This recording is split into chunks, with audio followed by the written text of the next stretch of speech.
So, how much money can you make from Redbubble? I know this is a hot topic of curiosity with any side hustle, but let me set the expectations and go over how much money can you roughly expect to make initially with this side hustle. In recent times, we have seen a massive shift in both by customers and sellers towards online shopping activity. So what does this mean for business on Redbubble? Well, for the most part, increased activity on the e-commerce site means a bit of more competition, but also means more customers and ultimately more revenue for smart and adaptive sellers.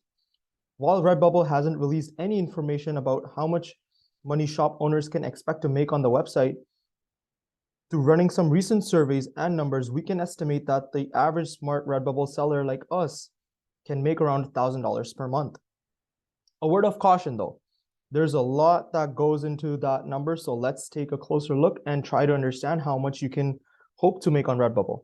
$1,000 sounds like a strong number, especially if Redbubble is your side hustle, and given that it's very passive, so you don't need to put that much time in it.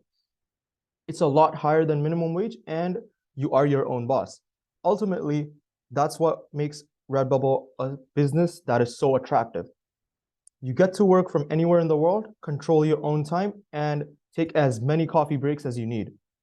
However, some Redbubble owners express that they earn less than $300 per month on the website, while others have been able to make upwards of thousands of dollars per month. And some ultra successful businesses earn a couple $1,000s on Redbubble. So it all comes down to how smart we are on Redbubble in terms of our branding, what we sell, and the strategies we use, as well as how much time and effort we're willing to put into the side hustle. In terms of this course, I will definitely give you the foundation by using the strategies that have been successful for me to start your business with minimum effort. But at the same time, we will still need to respect the side hustle and start from the beginning. So while $1,000 a month is definitely attainable, 10,000 might not just be yet.